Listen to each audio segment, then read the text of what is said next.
आज हमें शुरू करना है एक नया चैप्टर, एक नया अध्याय जो है वनस्पति जगत, प्लांट किंगडम।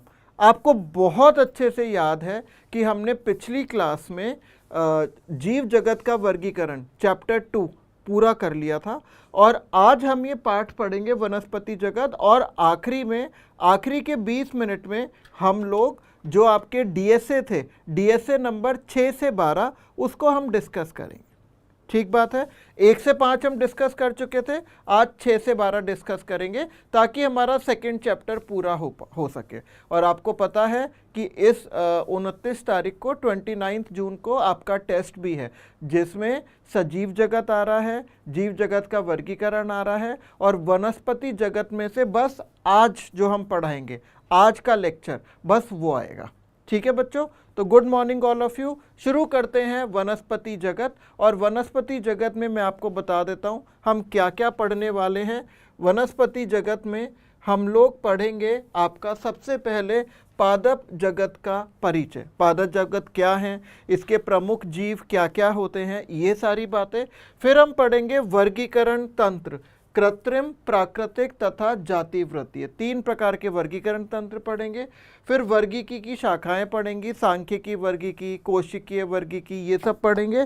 और फिर अंत में हम पढ़ेंगे पादप जगत के विभिन्न समूहों के प्रमुख लक्षण कि भाई कौन कौन से समूह हैं, जैसे शैवाल, ब्रायोफाइटा, टेरिडोफाइटा, जिम्नोस्पर्म और एंजियोस्पर्म। इनके प्रमुख लक्षण पे थोड़ा सा प्रकाश डालेंगे। ठीक बात है। फिर बढ़ते हैं अपने पहले टॉपिक से जो है पादप जगत या वनस्पति जगत।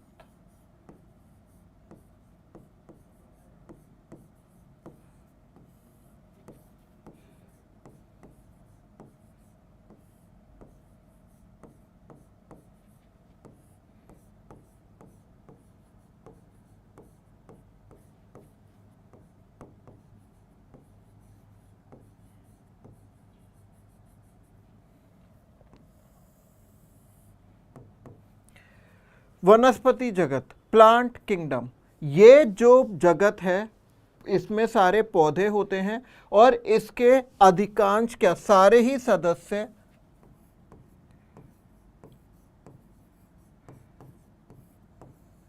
सभी सदस्य कैसे होते हैं, यूकैरियोटिक।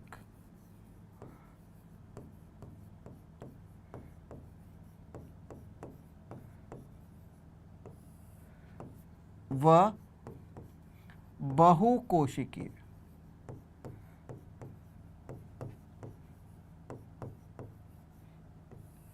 अब इसमें एक थोड़ी सी मुश्किल है। मुश्किल ये है कि कुछ इसका अपवाद अब मुझे समझ में नहीं आ रहा है मैं कैसे बताऊं, क्योंकि एनसीईआरटी में ना लिखा हुआ है, एक जगह तो क्लमाइडोमोनास को हरे शैवाल में दिया हुआ है और वैसे अब वो प्रोटिस्टा का सदस्य है, तो इसलिए मैं नाम नहीं लिख रहा हूं, अपवाद लिख रहा हूं, कुछ एक कोशिकीय शैवाल।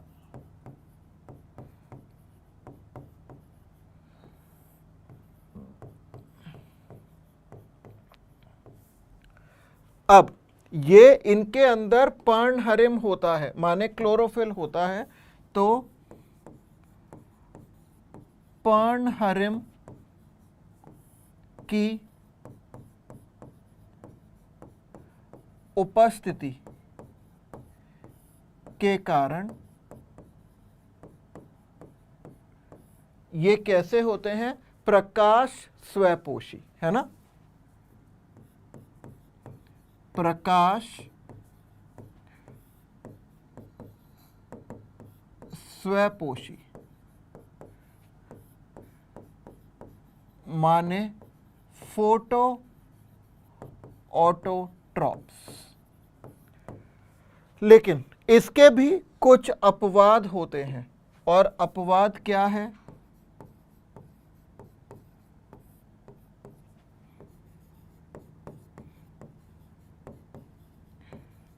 कीटभक्षी पौधे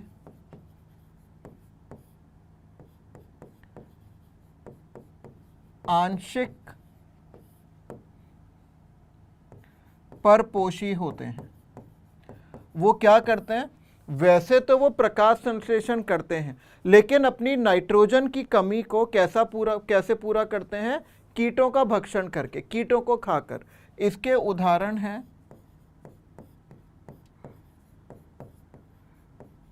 Venus fly trap, Drosera, nepenthes आदि। निपेंथिस को हम क्या कहते हैं? हम इसको कहते हैं घट पर्ण पादप।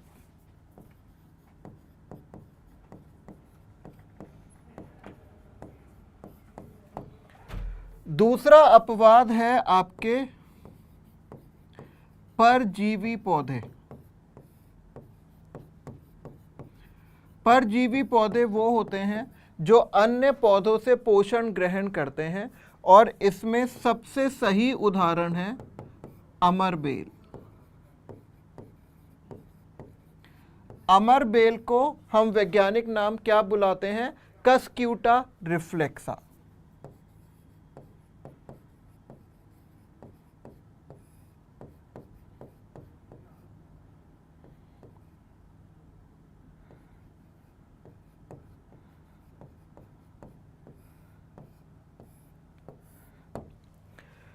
तो ये हो गई इनकी पोषण की विधि। हरे होते हैं तो हरे क्यों होते हैं? क्योंकि पर्णहरिम होता है। और पर्णहरिम कहाँ पर उपस्थित होता है?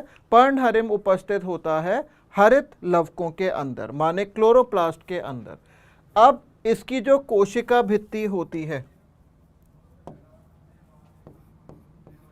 वो सेल्यूलोज की बनी होती है। सेल्यूलोज युक्त पूर्ण विकसित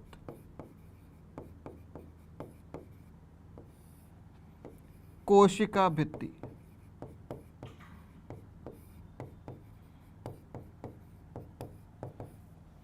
इसमें भोजन किस रूप में संग्रहित रहता है? जल्दी बताइए, ये आप पढ़ चुके हैं। भोजन संग्रह होता है मंड, जिसे आप कहते हैं स्टार्च। इनके अंदर गतिशीलता नहीं होती है, चल नहीं सकते हैं। अब बात करते हैं पादप जगत में जनन के उसमें। पादप जगत में जनन, तो इसमें जो जनन होता है वो 3 विधियों में होता है। पूरे पादप जगत की बात कर रहे हैं। नंबर 1 है कायिक जनन।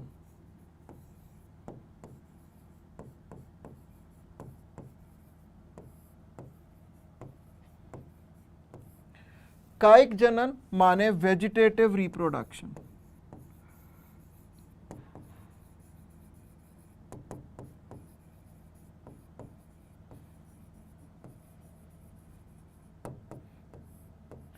ये किसके द्वारा होता है? वैसे उच्च पादपों में तो कायिक जनन होता नहीं है। निम्न पादपों में जैसे शैवालों में, कुछ शैवालों में खंडन हो सकता है, माने फ्रेगमेंटेशन। ठीक है। कुछ में जैसे जो उच्च पादप हैं जैसे आलू, अदरक, इसमें क्या होता है? भूमिगत तनों, मूलों या पर्णों द्वारा। आपको पता है भूमिगत तने में आलू कंद होता है ना? अदरक और हल्दी प्रकंद होती हैं, प्याज और लहसुन शलकंद होती हैं, अरवी और जमीकंद घनकंद होती हैं। ऐसे ही मूलों के द्वारा होता है, पत्तियों के द्वारा होता है पत्थर छटा, जैसे ब्रायोफिलम। तो वो सब हम आकारिकी में पढ़ेंगे। दूसरा है इसमें अलैंगिक जनन।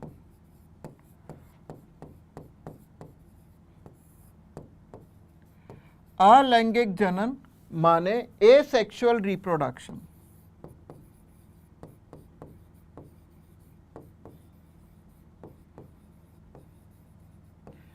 और ये किस विधि के द्वारा होता है? ये होता है कुछ शैवालों में, ब्रायोफाइटा में और टेरिडोफाइटा में, ये बीजाणुओं के द्वारा।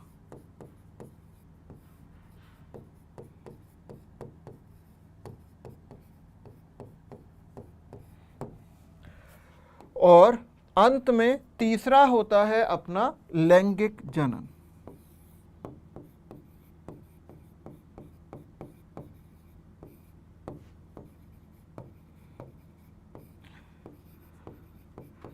माने सेक्सुअल रिप्रोडक्शन।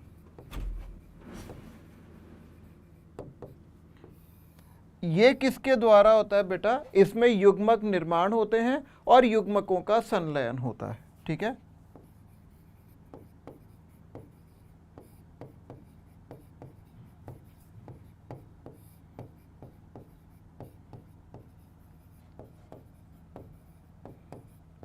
युग्मकों का संलयन। बेटा युग्मकों के संलयन को हम क्या कहते हैं? युग्मकों के संलयन को हम कहते हैं निषेचन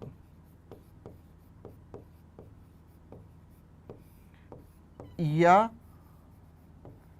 सिनगैमी, और युग्मक निर्माण को हम कहते हैं युग्मक जनन।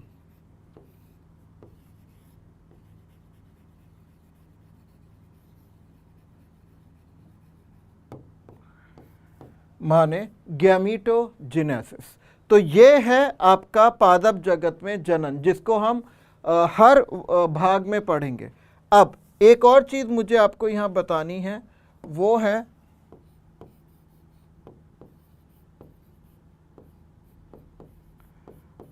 वनस्पति जगत को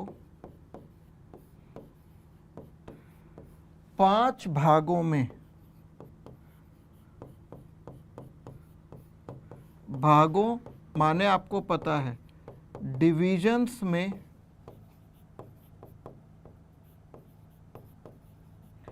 विभेदित किया गया है।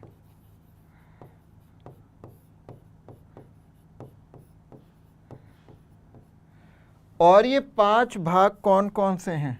नंबर 1 है शैवाल, जिसे हम कहते हैं एल्गी। नंबर 2 है ब्रायोफाइटा,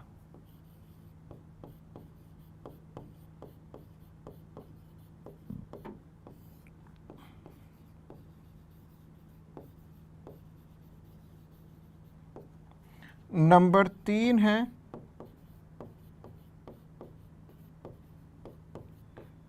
टेरिडोफाइटा,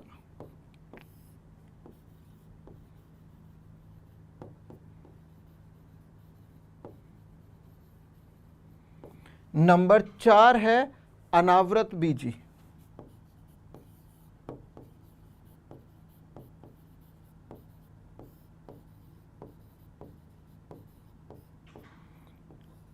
माने जिम्नोस्पर्म्स, और नंबर 5 है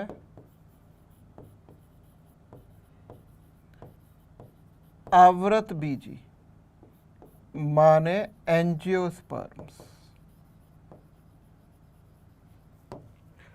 तो ये था हमारा वनस्पति या पादप जगत का परिचय। ठीक है, अब ये जो वनस्पति जगत है इसके बारे में हमें पता है, और आपको ये भी पता है कि इसको अभी जो चल रहा है कार्ल वूस का जो वर्गीकरण चल रहा है उसमें ये जगत 5वें नंबर पर है 6 जगत में। तो छठा क्या है? जंतु। तो 6 जगत के हिसाब से पहला क्या है? पहला क्या है? आर्कीबैक्टीरिया। दूसरा क्या है? यूबैक्टीरिया। तीसरा क्या है? जल्दी बोलो। प्रोटिस्टा। चौथा क्या है? कवक। पांचवा क्या है? पादप। और छठा क्या है? जंतु। तो इस प्रकार से हमें 6 जगत वर्गीकरण पता है। ठीक है, अब हम चलते हैं कि देखो अभी हमारा हुआ है पादप जगत का परिचय, अब हम चलते हैं वर्गीकरण तंत्रों पर। ठीक है, तो अब टॉपिक है हमारा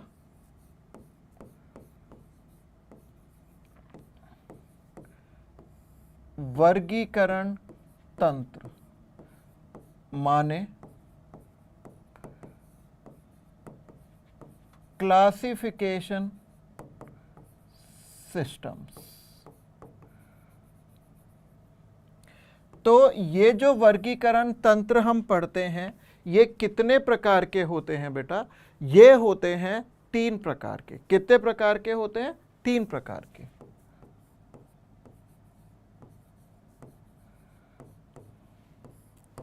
सबसे पहला जो वर्गीकरण तंत्र होता है वो होता है, जल्दी बोलो, कृत्रिम वर्गीकरण तंत्र।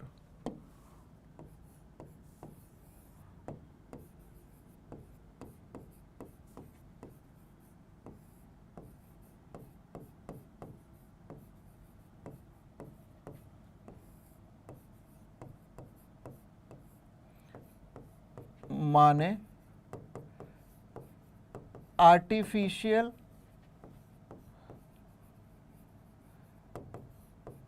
क्लासिफिकेशन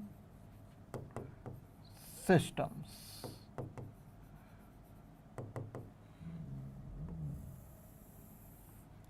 ये कैसे वर्गीकरण तंत्र हैं? सबसे पहली बात जो है, ये केवल, ये यहां पर मैं लिख रहा हूं, ये केवल एक या बहुत कम बाह्य लक्षणों पर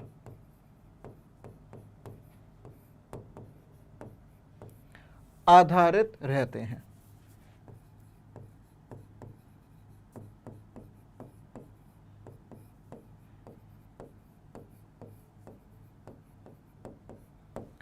सबसे पहले जो ये कृत्रिम वर्गीकरण तंत्र देने वाले जो वैज्ञानिक थे उनका क्या नाम था? उनका नाम था कैरोलस लीनियस। लेकिन उससे पहले जो श्रेय दिया जाता है वो दिया जाता है अरस्तु को। किसे दिया जाता है? अरस्तु। तो सबसे पहले मैं यहां पर लिख रहा हूं उदाहरण नंबर ए,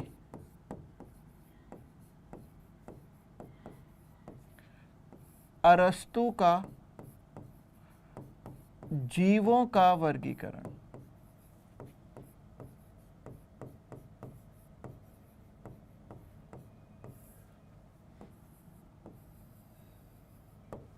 अरस्तु ने क्या किया था?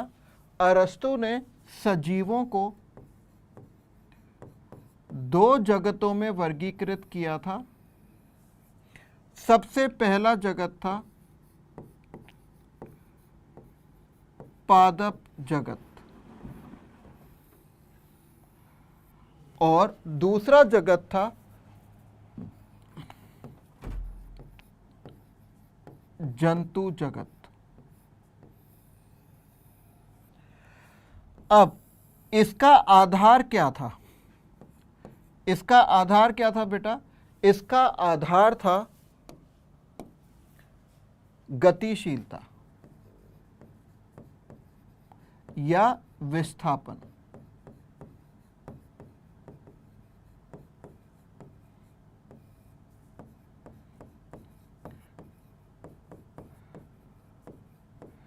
गतिशीलता या विस्थापन, तो एक ही आधार था। अब पादप जगत ये चलने में असक्षम थे, मतलब ये चल नहीं पाते थे, जबकि जंतु जगत के जो जीव थे वो चलने में सक्षम थे।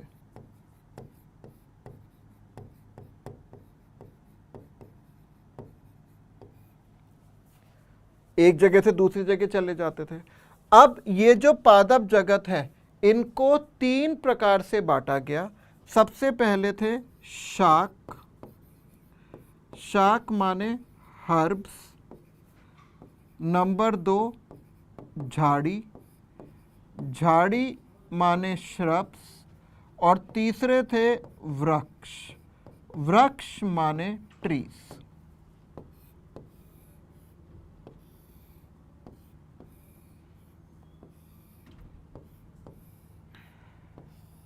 और इसमें आधार क्या था विभाजित करने का?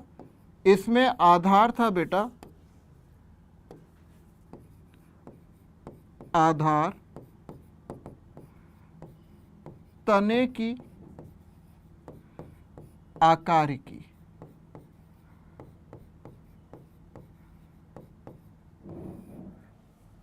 तना कैसा है? जैसे जो शाक होते हैं इसमें तना पतला,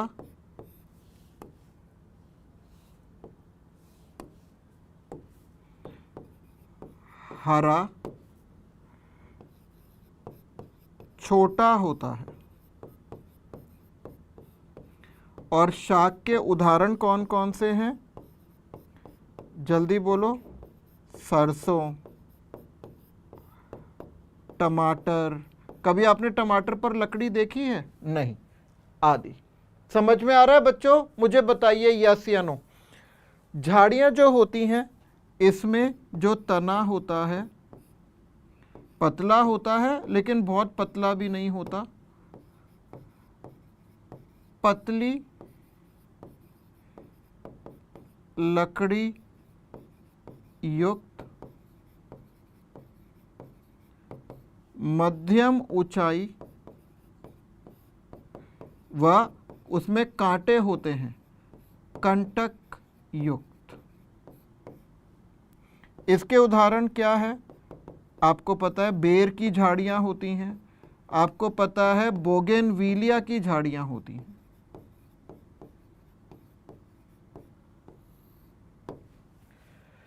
तीसरा आता है वृक्ष। तो वृक्ष में तना मोटा, लंबा, मोटी लकड़ी युक्त। उदाहरण लिख लो। नीम, सेब, पीपल आदि। बहुत सिंपल है। तो उन्होंने खाली तने को देखा। ऐसे ही जंतु जगत को इन्होंने कैसे वर्गीकृत किया ये देखते हैं। तो जब इन्होंने जंतु जगत को वर्गीकृत किया, इन्होंने दो श्रेणियों में उसको वर्गीकृत किया। एक था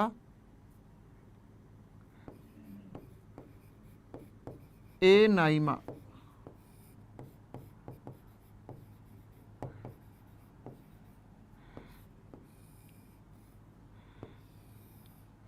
दूसरा था इनाइमा।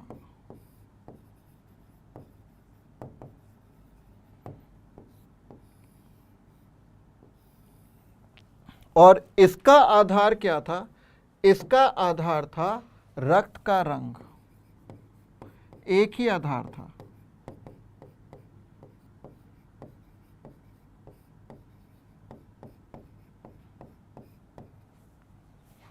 तो इसमें सबसे पहली बात, ए नाइमा में आरबीसीज नहीं थे, आरबीसीज अनुपस्थित। तो रक्त का रंग क्या था?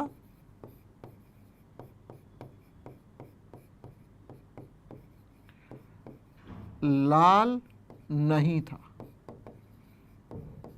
रक्त का रंग लाल नहीं था। ठीक है।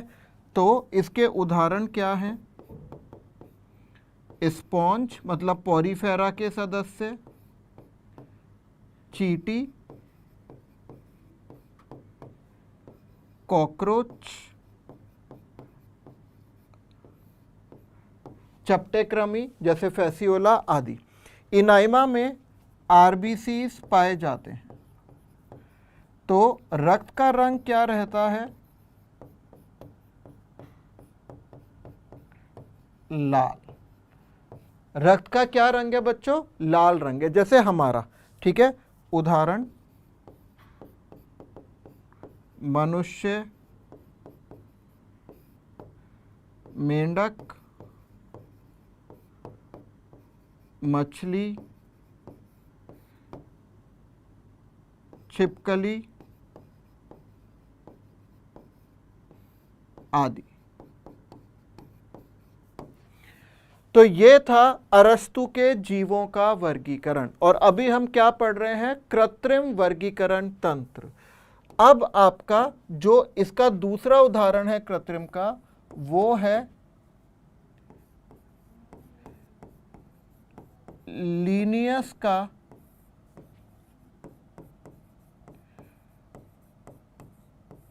पादपों का वर्गीकरण।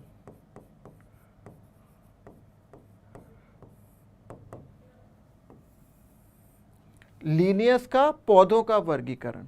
इसका आधार क्या था? इसका आधार था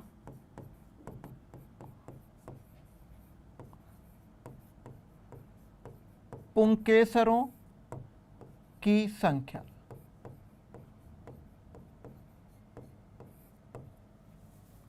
तो इन्होंने क्या किया?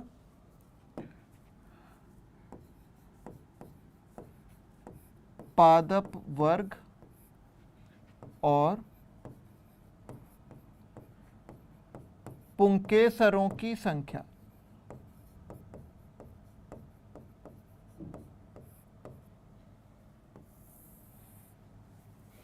पादप वर्ग और पुंकेसरों की संख्या, हाँ या ना?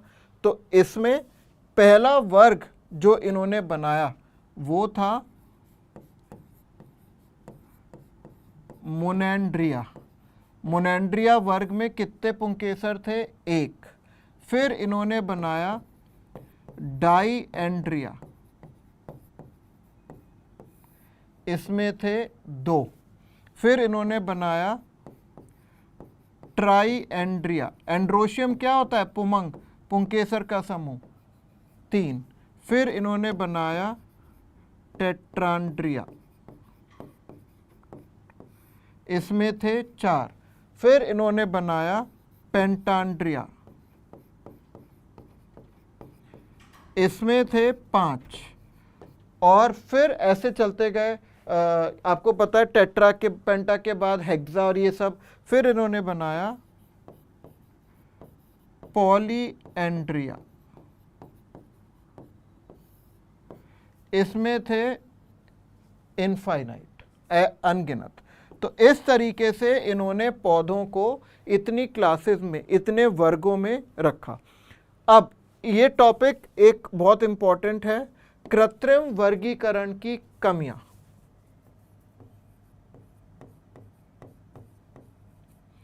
कृत्रिम वर्गीकरण तंत्र की कमियां। कृत्रिम वर्गीकरण तंत्र की क्या क्या कमियां थी, ये आप मुझे बताएं। सबसे पहला, जैसे आपने सूरजमुखी देखा है ना? सूरजमुखी माने सनफ्लावर, उसमें बहुत सारे पुंकेसर होते हैं। आपने गुड़हल भी देखा है, गुड़हल में भी बहुत सारे पुंकेसर होते हैं। और आपने गुलाब देखा है, गुलाब में भी बहुत सारे पुंकेसर होता है। तो अगर हम लीनियस के इस वर्गीकरण तंत्र को माने तो वो सबके सब कौन से समूह में आने चाहिए? पॉलीएंड्रिया में। किस में आने चाहिए? पॉलीएंड्रिया। लेकिन आप लोगों ने 11वीं पढ़ रखी है और हमें पता है कि जो गुड़हल है वो मालवेसी में आता है, गुलाब जो है वो रोजेसी में आता है, और सूरजमुखी है जो वो कंपोजिटी में आता है। अब तो उनके तीनों के अलग अलग वर्ग हैं। तो इसका कमियां क्या है? आप इतनी ये उतारो, फिर हम कमियां बताते हैं।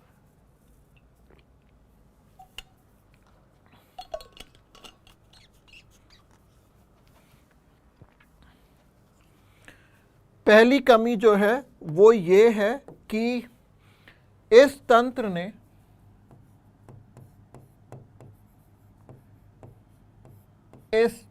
ने निकटता से स्थित जातियों को दूर कर दिया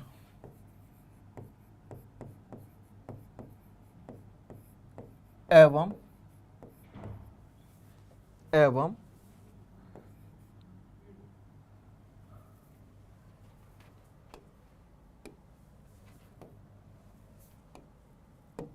दूर स्थित जातियों को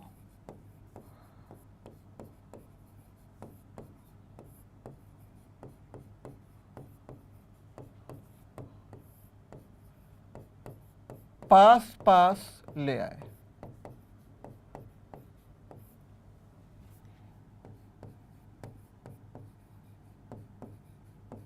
जैसे मैंने आपको बताया ना, सूरजमुखी, गुलाब और इनको एक साथ ले आए। पॉइंट नंबर 2, इस तंत्र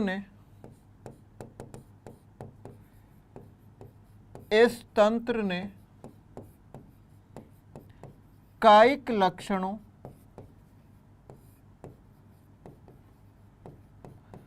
एवं जननिक लक्षणों को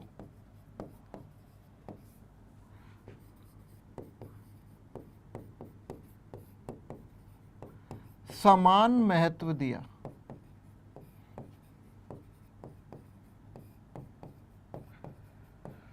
अब इस पॉइंट को पहले समझते हैं। कायिक लक्षण मतलब हमारा शरीर, काया, जैसे पौधों में फूल है, पत्ती है, जड़ें हैं, ये सब कायिक लक्षण। जननिक लक्षण होता है जनन अंग, पुमंग, जायांग या पुंकेसर, स्त्री केसर, अंडप, ये सब। ये गलत था, क्योंकि बेटा कायिक लक्षण तो भौगोलिक स्थितियों या पर्यावरणीय कारणों के साथ बदलते रहते हैं।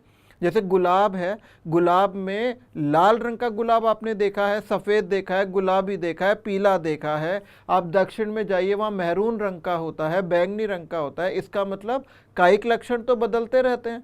लेकिन गुलाब जो है वो रोजेसी कुल का है, उसके जो लैंगिक लक्षण हैं, कितने पुमंग हैं, वो जुड़े हुए हैं या नहीं, कितने पुंकेसर हैं, जायांग कितने हैं, अंडाशय कितने हैं, ये सब लक्षण बिल्कुल स्थिर रहते हैं। तो को समान महत्व दिया। कायिक लक्षण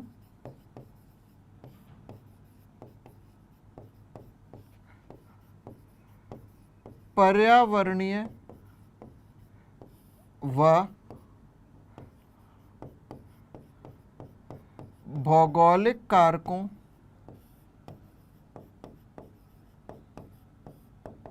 से बदलते रहते हैं।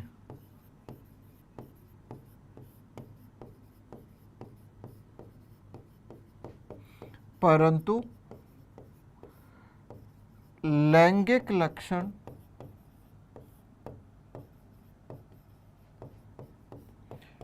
स्थिर रहते हैं।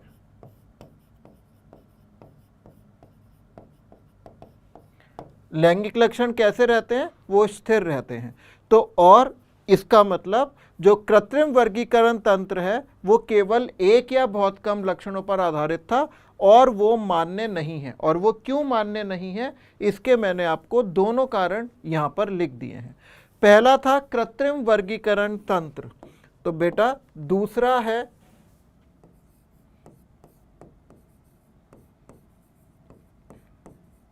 प्राकृतिक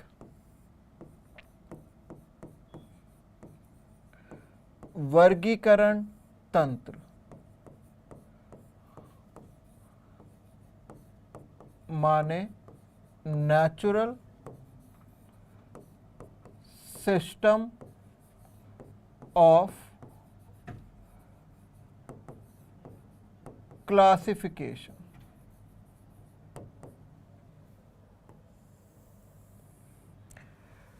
ये आया बाद में, जब हमने प्राकृतिक को नकार दिया वैज्ञानिकों ने, तो उनका कहना था कि खाली एक या दो तीन लक्षणों पर जो आधारित हैं वो सही नहीं है। उससे दूर वाले पौधे पास में आकर पास वाले दूर चले गए, जंतु और पौधे दोनों। और ज़्यादा महत्व देना चाहिए लैंगिक लक्षणों को, क्योंकि वो स्थिर रहते हैं। ठीक है, तो इसका जो आधार है वो क्या है? आधार यह अनेक लक्षणों पर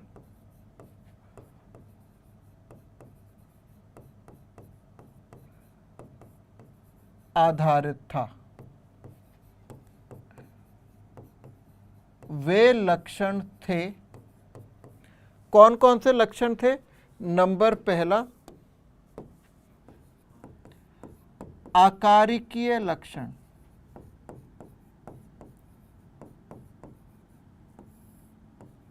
माने मॉर्फोलॉजिकल कैरेक्टर्स, हम देखने में कैसे लगते हैं ऊपर से, किस रंग का तना है, पत्तियां कैसी हैं, छोटी हैं, बड़ी हैं, बहुत सारी चीजें।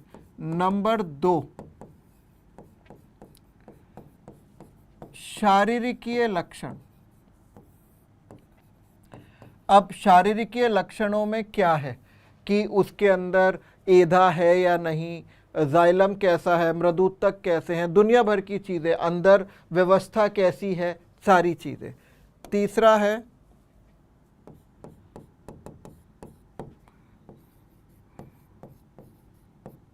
जैव रासायनिक लक्षण, बायोकेमिकल, उसके अंदर कौन कौन से जैव अणु जो हैं वो मिलते हैं। ठीक है। चौथा है आणविक जैविकीय लक्षण, molecular biology, DNA RNA proteins के आधार पर। फिर है बेटा नंबर 5, आनुवांशिक लक्षण, जेनेटिक लक्षण। नंबर 6, कार्यकीय लक्षण।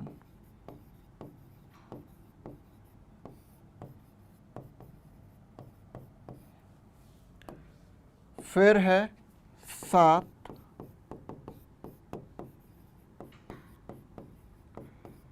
कोशिकीय, साइटोलॉजिकल, कोशिकीय लक्षण।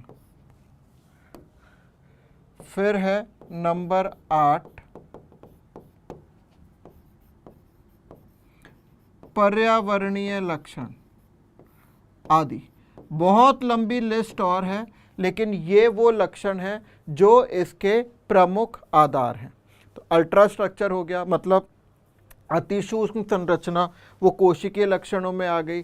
ठीक है। भ्रूणीय लक्षण भी एक लक्षण है इसके, वो भी मैं लिख देता हूं आपके लिए।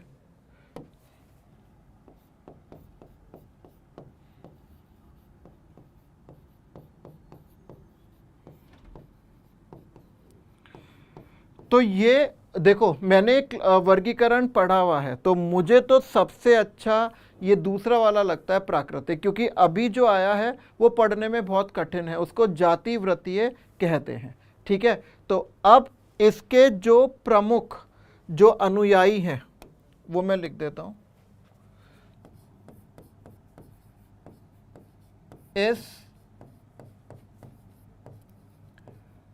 वर्गीकरण तंत्र के प्रमुख अनुयायी वो हैं जॉर्ज बेंथम व डाल्टन हुकर। कौन है? Dalton Hooker.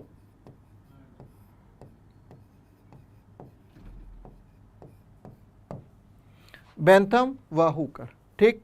तो अब मैं आपको बताने जा रहा हूं बेंथम और हुकर का वर्गीकरण। बहुत इंपॉर्टेंट है बेंथम और हुकर का वर्गीकरण। पादप वर्गीकरण, बेंथम व हुकर का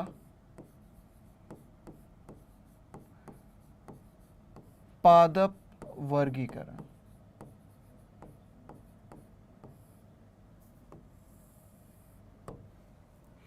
इन्होंने पादप जगत का वर्गीकरण किया था और पादपों को दो समूहों में बांटा।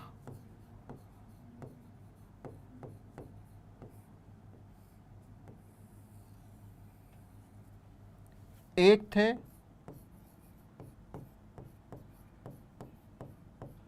क्रिप्टोगेम्स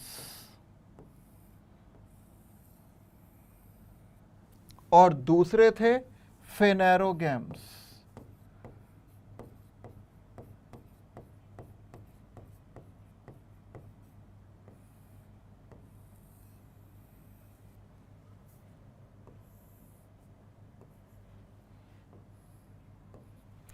क्रिप्टोगैम्स में बीज नहीं थे, तो मैं यहां लिख रहा हूं बीज रहित, और फेनेरोगैम्स में बीज पाए गए थे, माने बीज युक्त, बीज रहित और बीज युक्त। अब ये जो क्रिप्टोगैम्स थे, ये इसमें बीज नहीं पाए गए थे, बीज उपस्थित नहीं थे। अब इनको 3 भागों में बांटा गया। पहला था थैलोफाइटा, दूसरा था ब्रायोफाइटा, और तीसरा था टेरिडोफाइटा।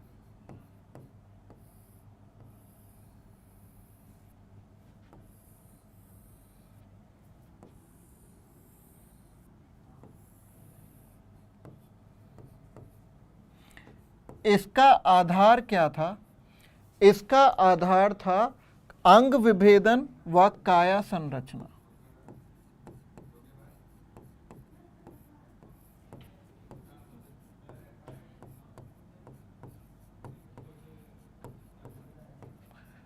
अंग विभेदन व काया की संरचना।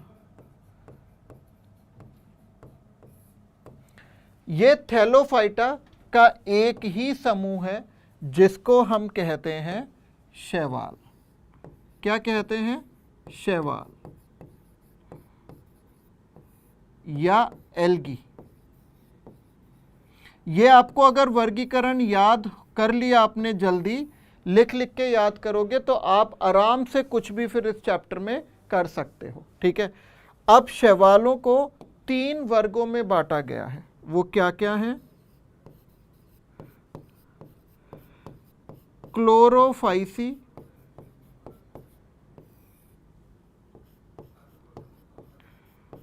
फेयोफाइसी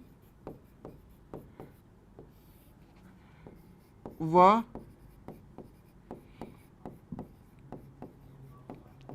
रोडोफाइसी।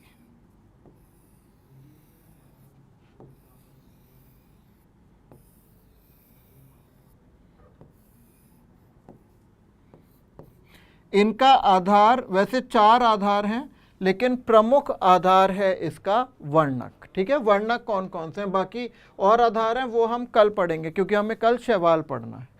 अब ये जो ब्रायोफाइटा है, ये वैसे तो 3 उसमें बांटी गई हैं, बाकी एक आपके कोर्स में नहीं है, मैं फिर भी लिख रहा हूं। एक है हिपैटिकॉप्सिडा जो हमारे कोर्स में है, और दूसरी है ब्रायोप्सिडा। ये दोनों तो बेटा अपने कोर्स में है। हिपैटोकॉप्सिडा माने लिवरवर्ट्स और ब्रायोप्सिडा माने मॉसेस। और एक और है, मैं लिख देता हूं, वो है एंथेरोसॉप्सिडा।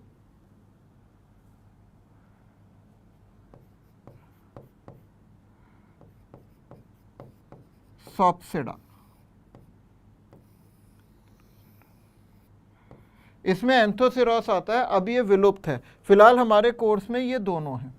अब है टेरिडोफाइटा। टेरिडोफाइटा को फिर से 4 उसमें बांटा गया है। वो कौन कौन से हैं? जल्दी बोलो, जल्दी बोलो। ये हैं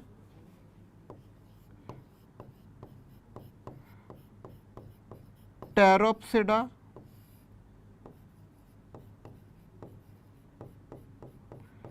लाइकोप्सिडा, और बोलो टेरोप्सिडा, लाइकोप्सिडा, स्फिनोप्साइडा और साइलोप्साइडा। सबसे पहले साइलोप्साइडा।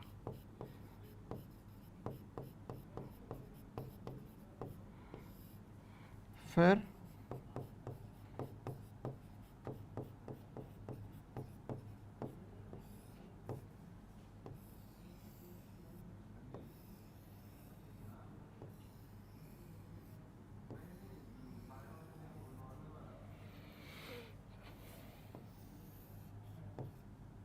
बेटा इसमें ना मैंने क्रम गलत लिख दिया है, क्रम में यहाँ पर लिख देता हूँ। सबसे पहला होता है साइलोप्साइडा, नंबर 2 होता है लाइकोप्साइडा, नंबर 3 होता है स्फिनोप्साइडा और नंबर 4 होता है टेरोप्साइडा। आप कॉपी में वैसे ही बनाएंगे जैसे मैंने लिखा है। अब जो बीज युक्त पौधे होते हैं, बीज युक्त, वो किस प्रकार से बांटे जाते हैं? वो 2 प्रकार से बांटे जाते हैं। अनावृत बीजी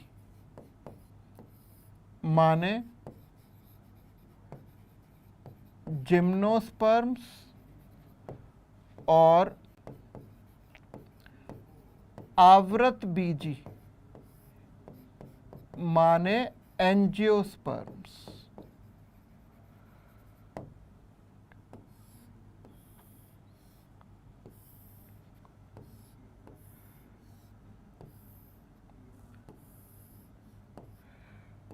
और अनावृत बीजी 2 प्रकार से बांटे गए हैं, एक जिसमें साइकस आता है और दूसरा जिसमें पाइनस आता है। ठीक है, तो साइकस वाला समूह है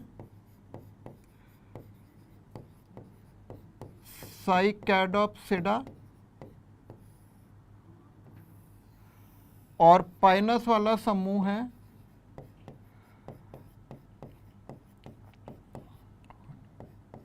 कॉनिफेरोप्सिडा।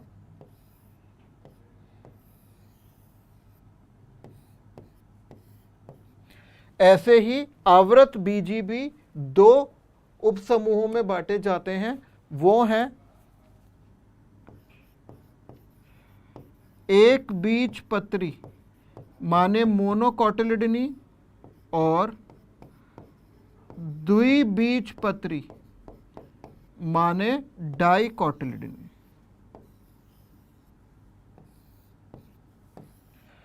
तो ये है पूरा हमारा बेंथम और हुकर का पौधों का वर्गीकरण। ये बहुत इंपॉर्टेंट है। बहुत इंपॉर्टेंट क्यों है? क्योंकि जो ये पूरा चैप्टर है उसमें हमें ये सब चीज़ें पढ़नी है। क्या पढ़नी है? ये सारी की सारी चीज़ें पढ़नी है।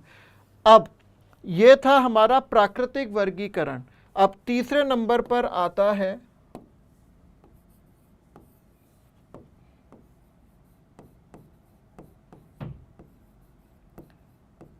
जातिवृत्तीय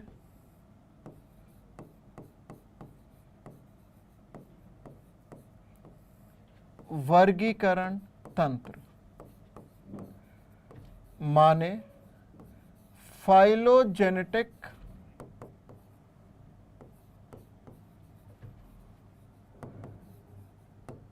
क्लासिफिकेशन सिस्टम।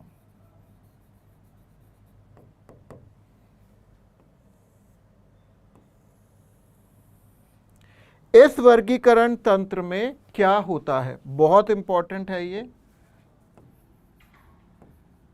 इस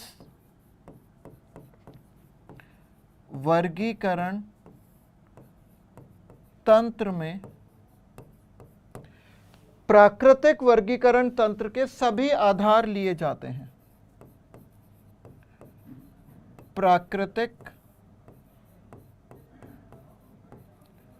वर्गीकरण तंत्र के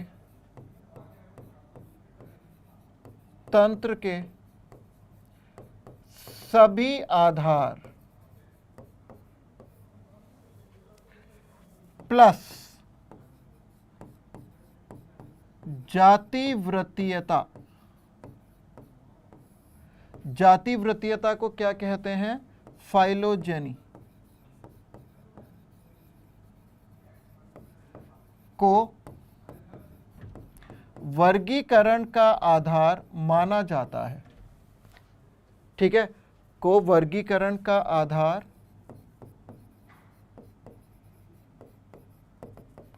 माना जाता है।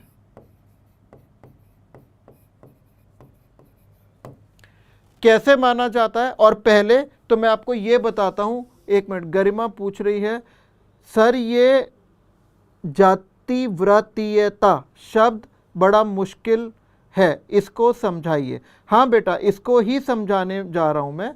जातिवृत्तीयता का मतलब होता है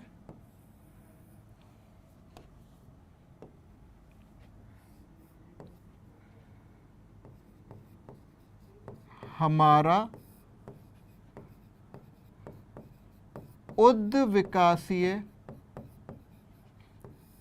इतिहास, माने इवोल्यूशनरी हिस्ट्री।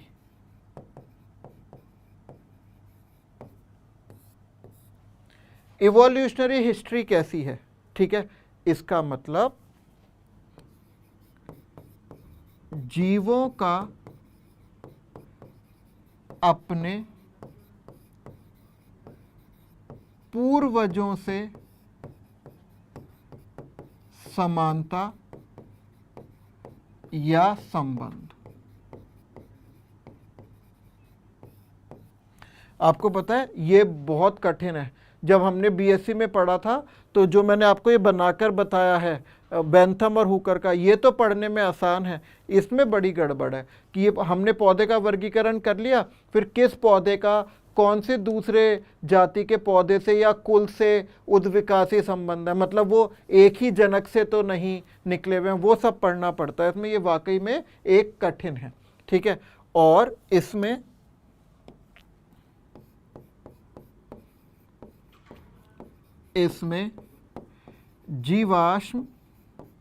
जीवाश्म का मतलब है फॉसिल्स,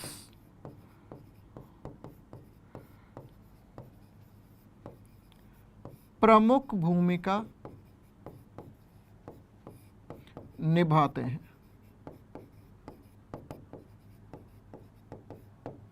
इसमें फॉसिल्स की प्रमुख भूमिका होती है और इस तंत्र के, इस वर्गीकरण तंत्र के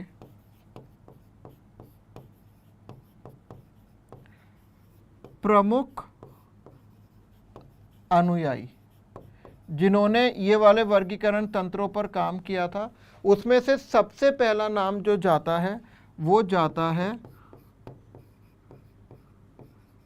एंगलर व प्रेंटल। दूसरा जाता है हचिंसन,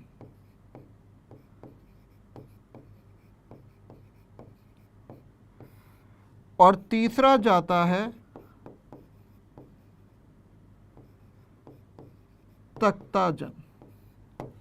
फिलहाल हमें इसमें से तीनों का कोई भी वर्गीकरण याद नहीं करना है।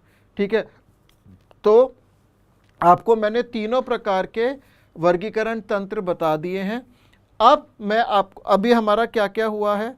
अभी हमारा हुआ है पादप जगत का परिचय, वर्गीकरण तंत्र, कृत्रिम, प्राकृतिक तथा जातिवृत्तीय। अब है वर्गीकी की शाखाएं। ये बहुत इंपॉर्टेंट है, लिखते हैं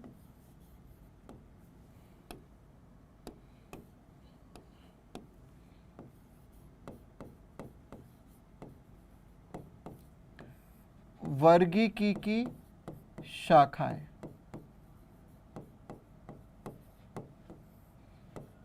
माने branches of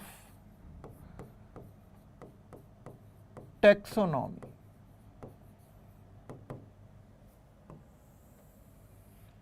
branches of taxonomy, और इसमें सबसे पहली शाखा मैं आपको बता रहा हूं, वो है न्यूमेरिकल टैक्सोनॉमी। न्यूमेरिकल टैक्सोनॉमी मतलब संख्यात्मक वर्गीकी। तो नंबर 1 है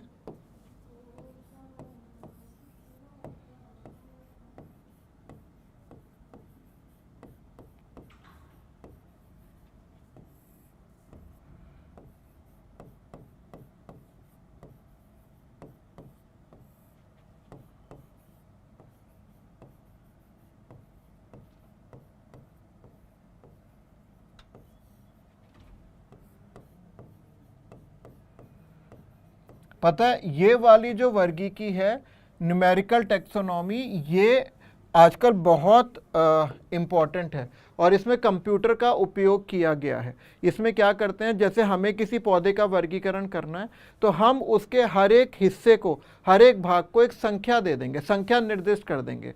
जैसे पत्ती नंबर 1, नंबर 2 जड़, फिर उसके आगे कितनी पत्तियां हैं, सबको संख्या दे देंगे। ठीक है, तो इससे क्या होता है, इसके द्वारा जीव के प्रत्येक भाग को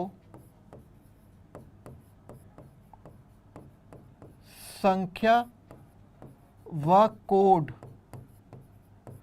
निर्दिष्ट किए जाते हैं।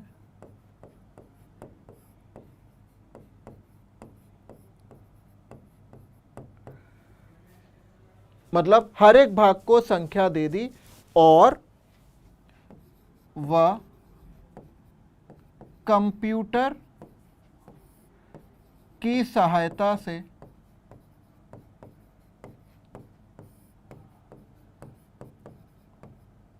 उनमें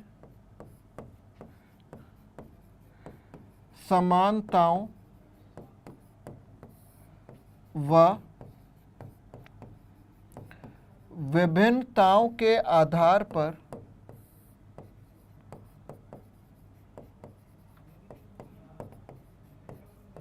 वर्गीकरण किया जाता है।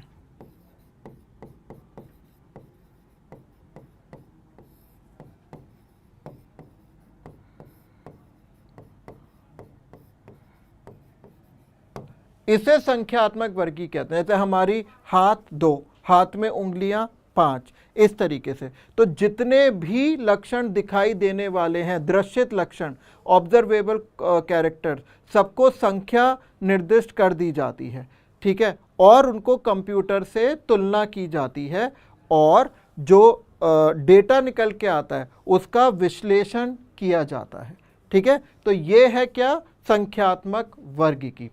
दूसरी है आपकी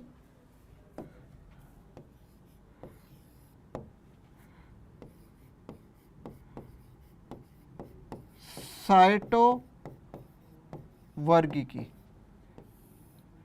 माने साइटो टैक्सोनॉमी। बेटा साइटो का मतलब कोशिका विज्ञान, कोशिका विज्ञान जिसमें हम माइटोकॉन्ड्रिया पढ़ते हैं, ये सब पढ़ते हैं। तो ये किस पर आधारित होती है, यह अनेक प्रकार की सूचनाओं पर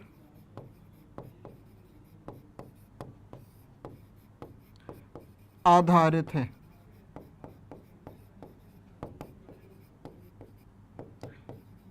जैसे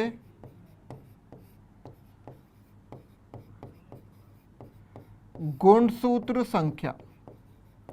जैसे आपको पता है हमारे अंदर गुणसूत्र संख्या क्या है, 46, उद्यान मटर में क्या है, 14, ठीक है। गुणसूत्र संख्या, गुणसूत्रों की संरचना, गुणसूत्रों की प्रकृति आदि। तो ये क्या है, साइटोटैक्सोनॉमी। और इसका एक और नाम है, इसका नाम है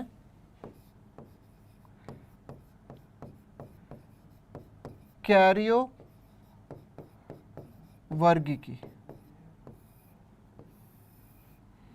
माने कैरियो टैक्सोनॉमी, ठीक है। तो ये बहुत इंपॉर्टेंट है। एक तीसरी और है जिसको हम कहते हैं रसायन वर्गीकी,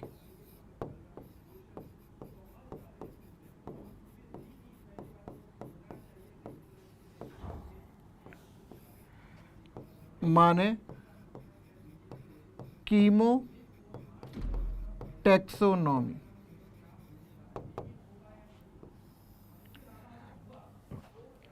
कीमोटैक्सोनॉमी, रसायन वर्गीकी, ये किस पर, एक मिनट, गरिमा का मैसेज है। बेटा आपकी जो लैंग्वेज है वो गड़बड़ गड़बड़ आ रही है, सही से प्रिंट होकर नहीं आ रही है, ठीक है। तो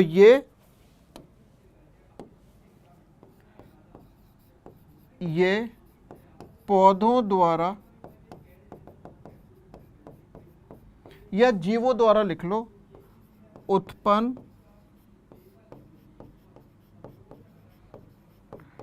रसायनों पर आधारित है। कैसे रसायन, कैसे?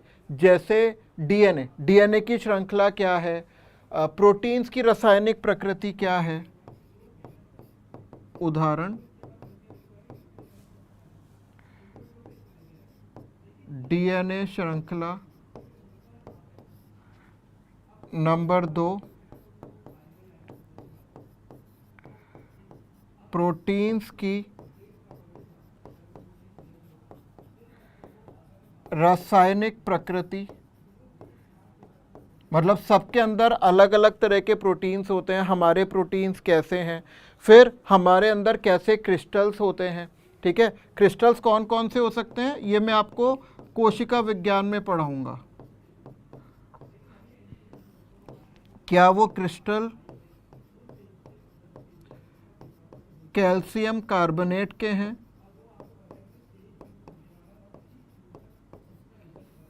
या वो कैल्शियम ऑक्जेलेट के हैं।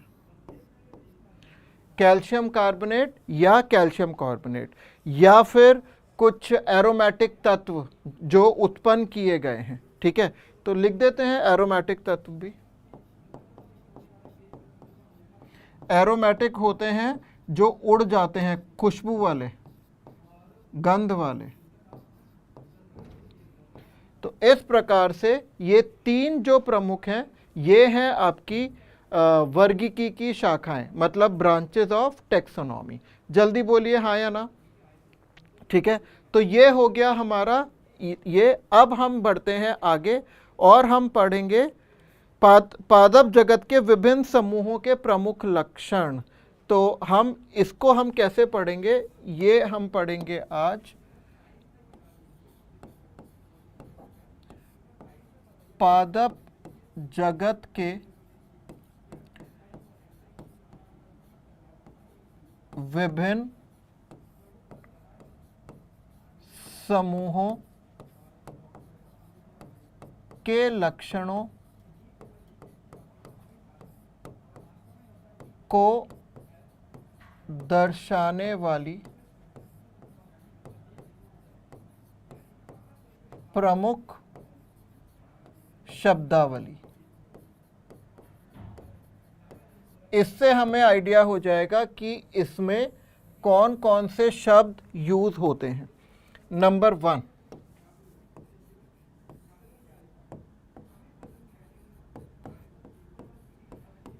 क्रिप्टोगैम्स व फेनेरोगैम्स।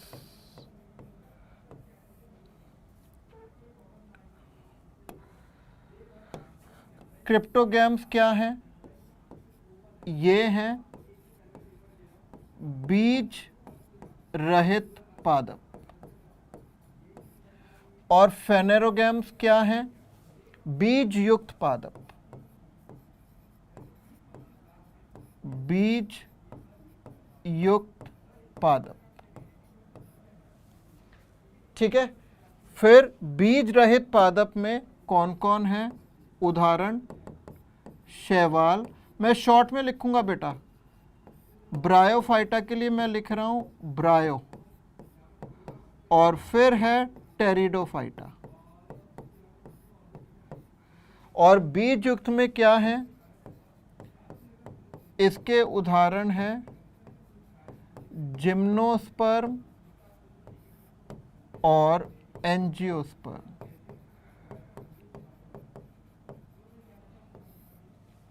नंबर 2,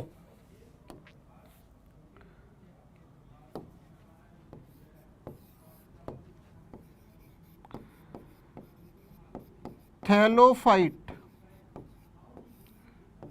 व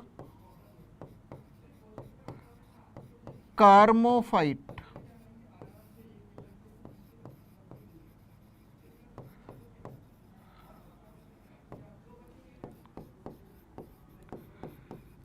थैलोफाइट क्या होते हैं बेटा? थैलोफाइट होते हैं इनकी काया अविभेदित होती है।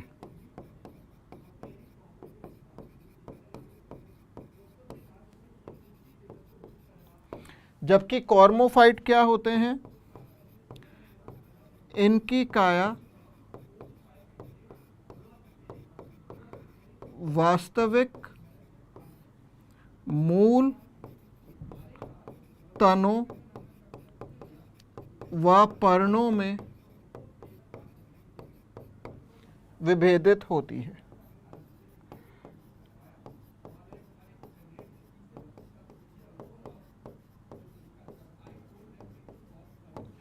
अब लिख लेते हैं उदाहरण।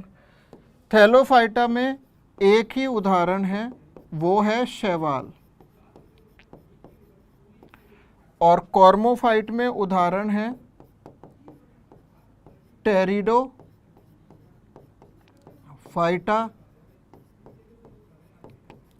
जिम्नोस्पर्म व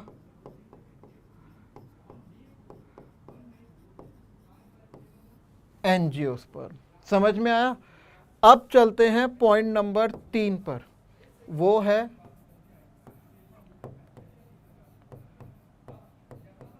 अभ्रूणीय पादप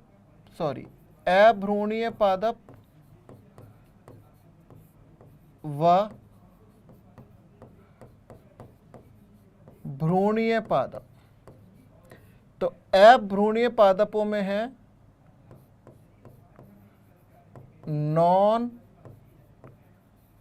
एम्ब्रायोफाइट्स और भ्रूणीय पादपों में है एम्ब्रायोफाइट्स। इसको हमें डिस्क्रिप्शन लिखने की ज़रूरत नहीं है, क्योंकि जिनके जीवन चक्र में भ्रूण नहीं बनता वो होते हैं अभ्रूणीय पादप। इसका उदाहरण है एक ही, जो है शैवाल। और बाकी के सारे कैसे हैं? भ्रूणीय पादप। उदाहरण ब्रायोफाइट, टेरिडोफाइट, जिम्नोस्पर्म और एंजियोस्पर्म। ठीक।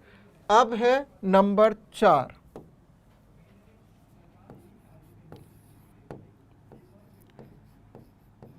असंवहनीय पादप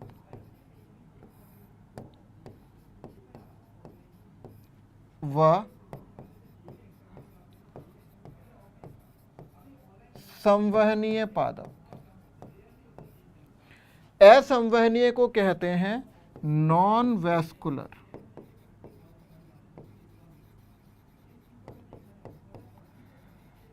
और संवहनीय को कहते हैं वैस्कुलर प्लांट्स। असंवहनीय का एक और नाम है एट्रैकियोफाइट्स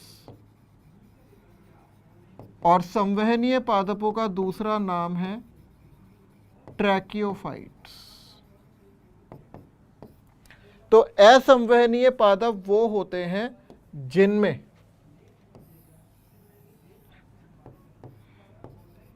इनमें संवहनीय ऊतक माने जाइलम व फ्लोएम नहीं होते हैं। जबकि संवहनीय पादप वो होते हैं इनमें संवहन ऊतक मतलब जाइलम व फ्लोएम होते हैं।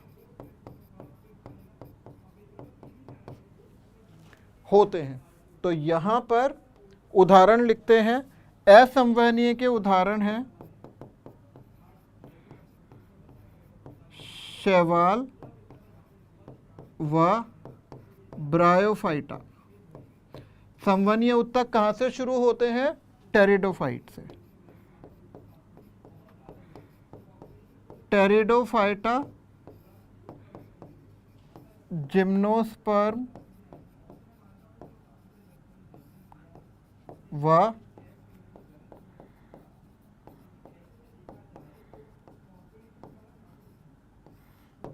एंजियोस्पर्म। तो ये हो गए आपके पादप जगत के प्रमुख वर्गों के भागों के लक्षण। ठीक है, तो हमने आज के हिसाब से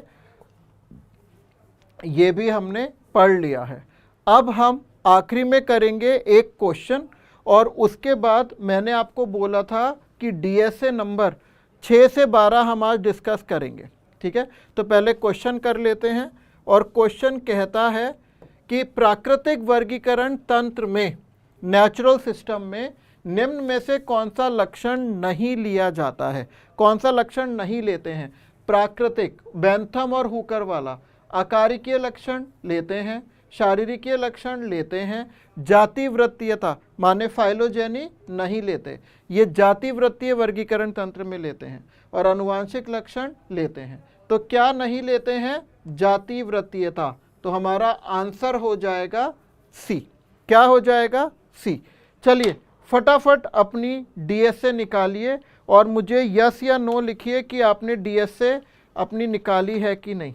चलिए, मेरे पास डीएसए आ चुकी हैं, मैं वेट कर रहा हूं आपके रिस्पॉन्स का।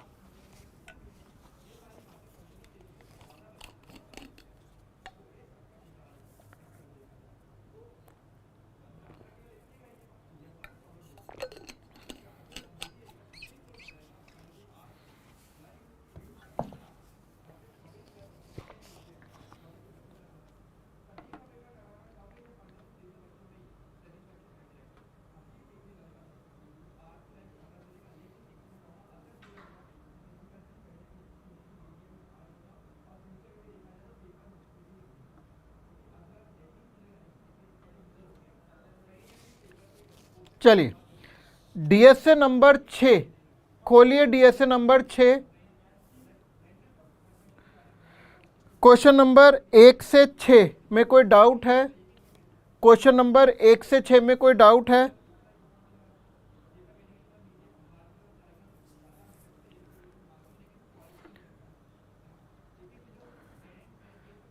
ब्यूटी, क्वेश्चन नंबर 6, कुछ जीवों के लक्षणों के संदर्भ में कथनों के सही संयोजन का चयन कीजिए। मिथेनोजेन वो आर्की बैक्टीरिया होते हैं जो दलदली क्षेत्रों में मीथेन गैस का उत्पादन करते हैं। बिल्कुल करते हैं। नॉस्टॉक एक तंतुत्कीय नीलहरित शैवाल है जो वायुमंडलीय नाइट्रोजन का स्थिरीकरण करता है। नॉस्टॉक बिल्कुल करता है। रसायन संश्लेषी जीवाणु ग्लूकोज से सेलुलोज का संश्लेषण करते हैं? नहीं, रसायन संश्लेषी कभी भी ग्लूकोज से सेलुलोज का संश्लेषण नहीं करते, वो कार्बनिक और अकार्बनिक तत्वों का उपयोग करके ग्लूकोज बनाते हैं, जैसे आयरन जीवाणु, मीथेन जीवाणु। तीसरा गलत हो गया। माइकोप्लाज्मा में कोशिका भित्ति नहीं होती तथा वह ऑक्सीजन के बिना जीवित रह सकते हैं। बिल्कुल रह सकते हैं। आंसर होगा 1, 2, 4, दूसरा, छठे का दूसरा आंसर। डीएसए नंबर 6 में क्वेश्चन नंबर 7 से 10 कोई डाउट नहीं है, सब पढ़ाया हुआ है। Very good. DSA number 7, DSA number 7 खोलिए।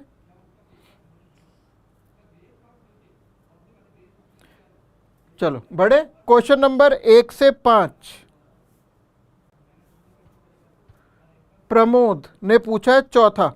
अच्छा, आप लोग सभी वो क्वेश्चन पूछ रहे हो जो लंबे लंबे हैं।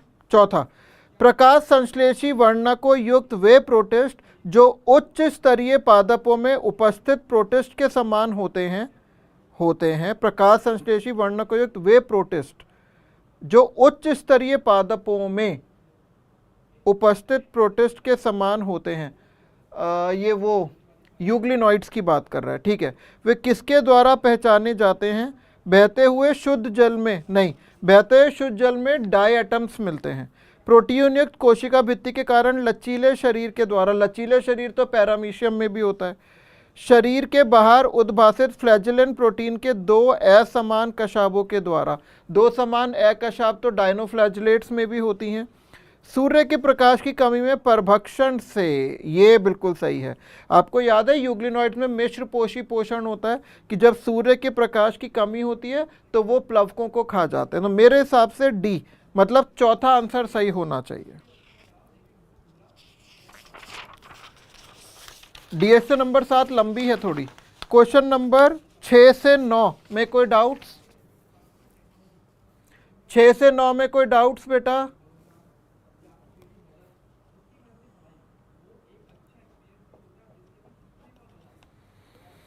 नंबर 8, निम्न में से कितने जीव उस जगत से संबंधित है जिसकी सीमाएं सुपरिभाषित नहीं है विटेकर पद्धति के संदर्भ में? तो सुपरिभाषित किसकी नहीं है? प्रोटिस्टा की। तो क्लोरेला, ज़ैंथोमोनास की तो है, वो बैक्टीरिया है। फाइसेरम ये प्रोटिस्ट है। स्पाइरोगायरा शैवाल इसकी है। राइजोपस कवक है, इसकी है। क्लेमाइडोमोनास क्लोरेला, अब प्रोटिस्टा में 3 हो गए। नॉक्टिलूका 4, यूग्लिना 5। ऑसिलोटोरिया तो क्या है? साइनोबैक्टीरिया है। तो 5 हो गया आंसर। क्लोरेला, फाइसेरम, क्लेमाइडोमोनास, नॉक्टिलूका और यूग्लिना। ठीक है, आप लोग कोई जवाब नहीं दे रहे हो, ठीक या नहीं? क्वेश्चन नंबर 10 से 14 कोई डाउट?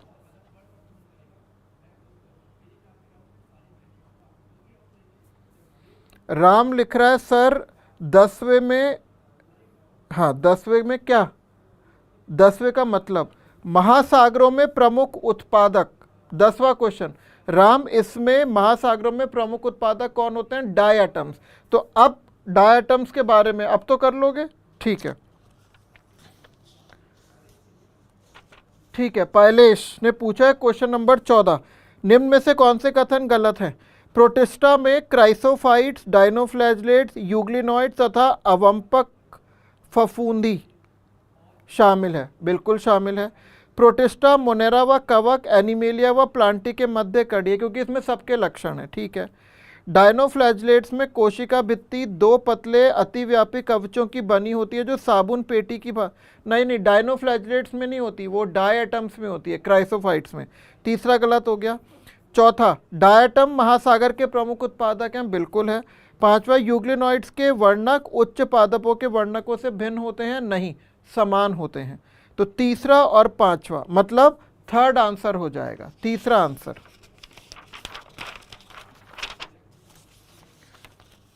चलिए, डीएसए नंबर 7 भी हो गई। डीएसए नंबर 8 निकालिए फटाफट। डीएसए नंबर 8,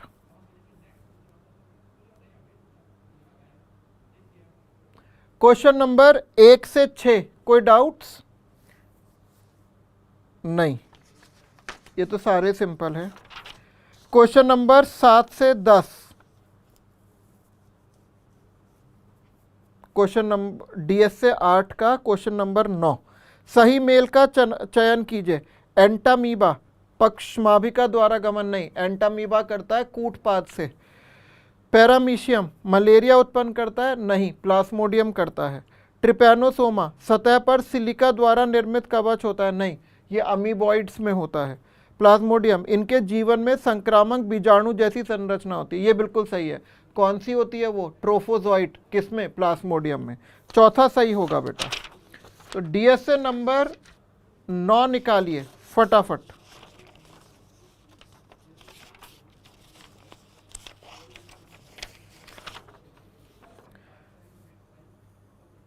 क्वेश्चन नंबर 1 से 5 नहीं, 6 से 10 ठीक है, ये पूछा है गौरव ने। क्वेश्चन नंबर 6, श्लथ उत्तक स्तरीय शारीरिक संगठन। श्लथ माने ढीला उत्तक, ढीला उत्तक माने कवक युक्त परपोषी जीवों का एक विशिष्ट जगत दर्शाता है। आवास व पोषण में अधिक विविधता तो मोनेरा में होती थी, जीवाणु में। कवक जाल की आकारिकी व आवास में अधिक विविधता, बिल्कुल सही। कोशिका भित्ति में एनएजी व एनएम बहुलक, तो विविधता नहीं दर्शा रहा है। पोषण का रसायन अकार्बन पोषी प्रकार, नहीं, दूसरा आंसर होएगा। चलिए, डीएसए नंबर 10,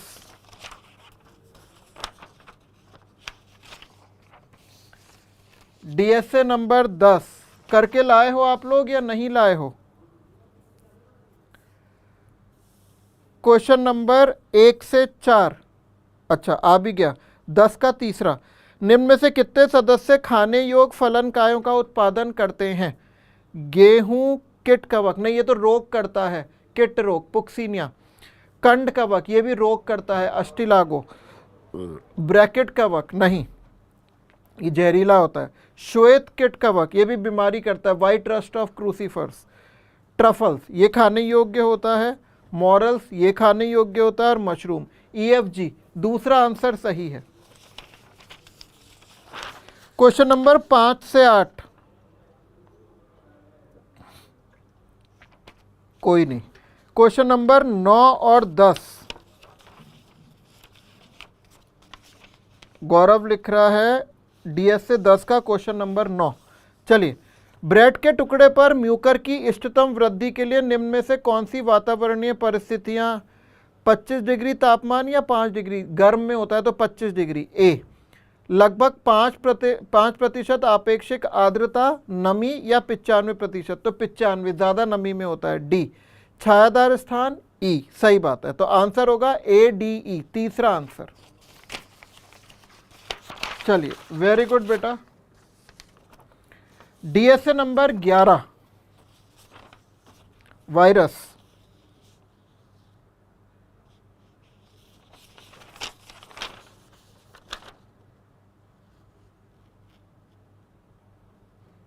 कोई डाउट नहीं है, चलो वेरी गुड।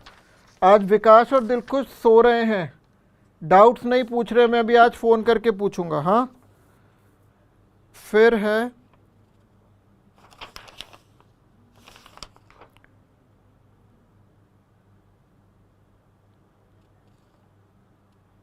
डीएसए नंबर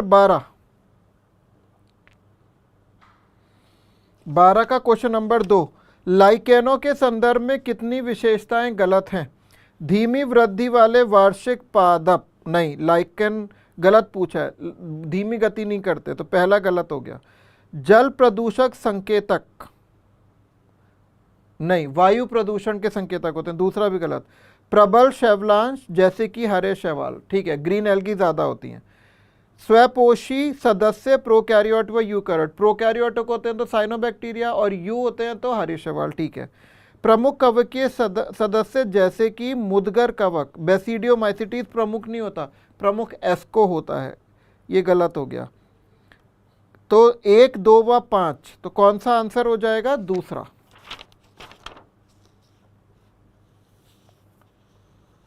और कोई डाउट नहीं है, तो आज हमने डीएसए नंबर 6 से 12 डिस्कस कर ली हैं। आज हमारा पादप वनस्पति जगत चैप्टर शुरू हुआ और उसमें हमने बहुत सारी चीज़ें पढ़ ली हैं।